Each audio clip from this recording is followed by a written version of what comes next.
Kia ora and welcome. Hola, hello. Welcome to NOIS. NOIS. No one is safe. No topic is safe.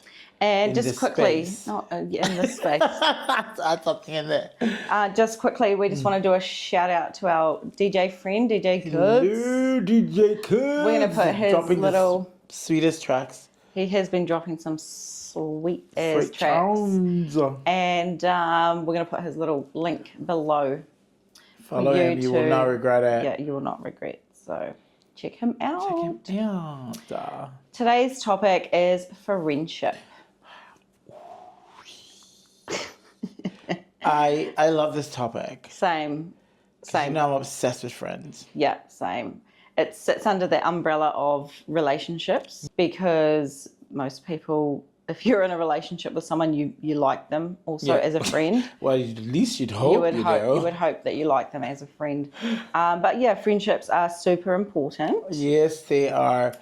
Many come and go. Which is unfortunate, but a part of life, I think. We're really just going to delve into it. And as you've already said, we're going to talk about different aspects of friendship and what it means, why is it important, and how do we safeguard ourselves, but also safeguard our friends and our friendships. Because you're right, the whole safeguarding thing, right? So when you go into a relationship, sometimes it doesn't work out and you get hurt. The same thing with friendship. Yeah, friends can sometimes do some mean things and then you have a falling out or whatever. But majority of the time, right, friends, whether you talk every day or have those long standing friendships where you can go long periods without chatting and you just pick up. This is my favorite. You just kind of pick up right where you left off. That I feel for me that's really that's good. That's a real friendship, and I get so giggly when I think about that. I'll hit us off. It's are you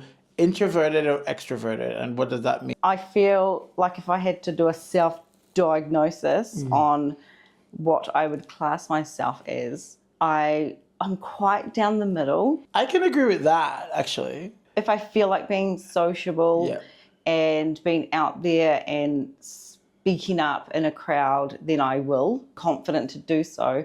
But I'm also happy in my own space and in my own time. So, I could stay at home for probably 3, 4, 5 days straight. I probably lean more to extrovert. Definitely think you'd be definitely way more lean that way. Because I'm definitely not. I think I'm more introvert. We can both enjoy our own company, right? Yes.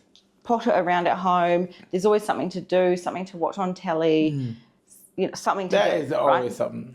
We're never bored, right? We're never bored. I think the difference is when it comes to our phones, if someone messages me, I would reply. If someone messages you and you're at home chilling, you can go hours, a whole day without looking at your phone when you're in your chill mode.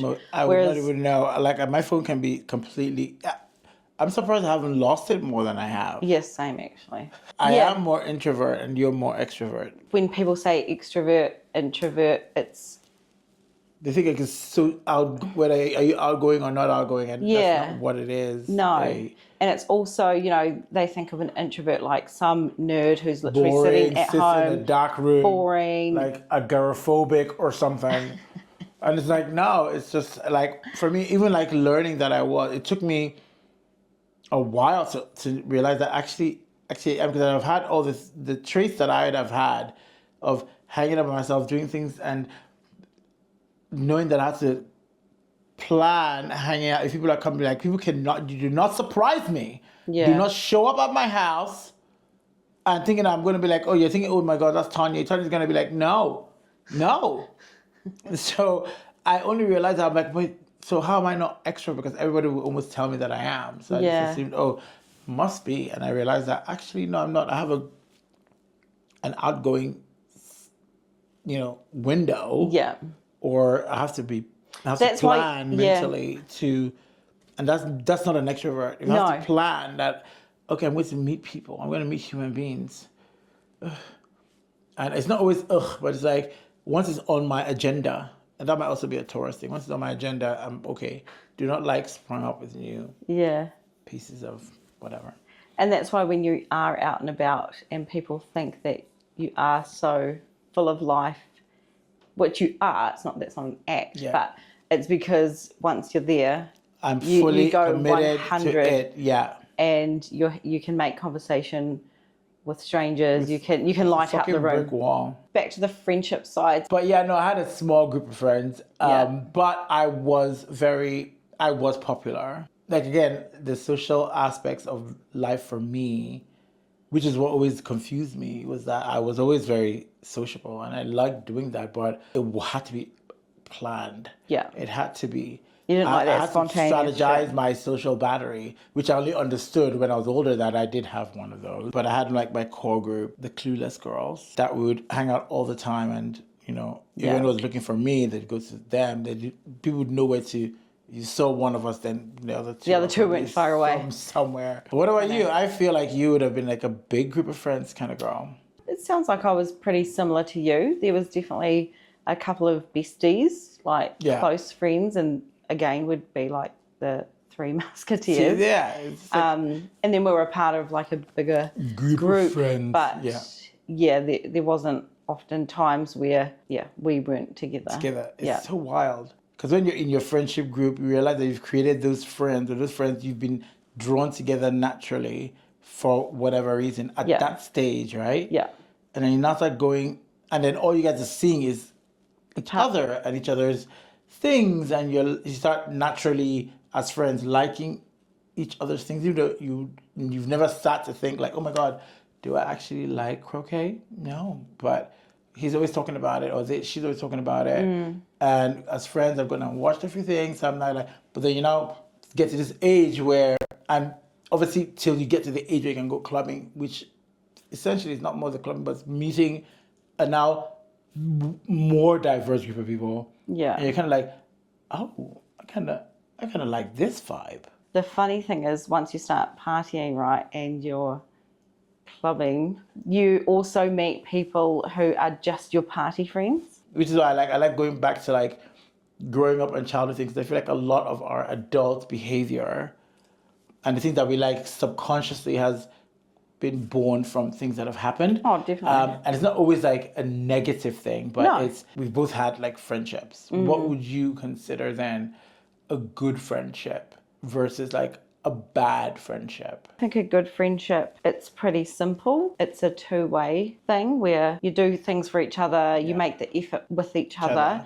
What are the qualities you put in a good friendship? Good qualities would be someone who's loyal, someone who listens. So a negative thing would be a friend who backstabs you, right? Nice to your face and pretends they're loyal and all those things, but then running you down the minute you leave the room. You briefly mentioned about outgrowing friends and letting go. Yeah, it's a natural thing to outgrow some friendship. Like I've got a friend who I went to primary school with. Like we were best buddies at primary school, and then we kind of lost touch and then came back together and lost touch and came back together. But yeah, so you have those long-term friendships and then like some other friendships that I'm not as close with anymore. It doesn't mean I don't like them, and I would hope that it's not because they don't like me. It's just our lives are busy. Yeah. I moved away, Yes, so I don't live in the same town as all of my friends. Yeah. So yeah, and there's sometimes where the outgrowing is, like I said before, a natural part of it all, but then it has happened to me. It has. Do you ever feel like a guilt? I used to feel a bit guilty. So every time I would go home, I would panic and frantically try and fit everybody in and visit everybody, and then get stressed out and then miss out on doing some other things because I was just rushing. I wanted to do. So I was rushing to get everyone in it. Yeah. And then I tried to switch it up a few times and create like hey, I'm going to be at this bar or this restaurant or this cafe, come and meet. And then, that worked a couple of times. But yeah, I used to feel a bit bad, and then people would say quite often like, oh, don't be, if I didn't get a chance to catch up with them, and I'd apologise, they would be like, oh, don't be silly, we know you're busy, and I still felt guilty. But then I realised that was my own thing. The next question, I feel like I had you really in mind about this, because I feel like you have a stance on this, on friendships turning into, relationships. So let me like break this down. So like friendships, I think I know what. non-sexual. Okay, well, you tell me what you would want first. Like, so friendships turning into relationships. I don't know if I'd love that. Have you had one? I think I've had a relationship that had acted like a friendship. I was being treated like I So was you've in a gone friendship. reverse. You've gone relationship to friendship. So have Yes. you ever Had a fallen in friend- love with your friend and started a relationship from the friendship? I've always been too scared to do that. I've never had that. Like, I'd always feel, especially again, if you're somebody who is in a relationship, like, I'd only ever do that because I would have thought steps ahead. Like, what do I do with my exes? Am I ever friends with them after? Because if I have a really, really good friendship, I know how important and how long lasting that can be versus what relationships can be. So am I ready to risk that in a friendship turning into a relationship? And then when it goes back, if I was somebody who can go back to friends with my ex, I am not that person. So I know that if we're friends, if we're going forward into this, there is no going back. And I do not like, those odds scare me a lot. My stance too. Yeah. So I would always be very not. I've had a relationship Good from a friendship. huh? Just one time. I've done it once. And yeah, I thought it was pretty cool. Until it turned to shit. And is there something that when people cross that line and you have been on that other side, like what do you feel horny happened? So is it just sex? Is sex the worst thing? The intimacy is the only difference between a friendship and a relationship, basically, right? When that happens, when you are intimate. Yeah, it's like. So is it now that I'm expecting more from this person? No, I think your feelings change to a more romantic feel. Is this one of those topics that I feel you're very passionate about it? Yes, and you know how much I love I take my friendships are the most important thing to me. Friendships, there's a bond that has brought all of you together for a reason. I mean, do you have anything else on friendships? And I've got one more quick question. Have you ever, with one of your friends over the years, have you ever had like a falling out? And if so, like how did it end? It ended amicably. It ended up good. You're still friends today, really, though? really good friends today. Crux of it, which we actually touched on a little bit, was my expectation versus what I expected them to do for me versus what they thought, because I never actually said what I wanted. Anyway, great. Thanks for listening to our chats about friendship. We hope it has given you a little some bit of insight. Yes, and I suppose and just knowing, I suppose the takeaway is knowing, even in friendships, that you have to make sure that one, do understand the boundaries and you understand what you expect from a friend and what they expect from you. And there's a conversation that you probably should have. If you haven't before, and if you guys don't chat enough, you may not actually know those things. So, be kinder to each other. Make sure your expectations aren't like way too high. But thanks again for listening. We appreciate you always. Don't forget to subscribe to our channel. And as mentioned before, we've got some really exciting things coming up in 2025. So keep an eye out. Keep an eye out for us. We'll be all around. Be right here. Right here, up there, and everywhere. We'll be everywhere. All right. Peace out.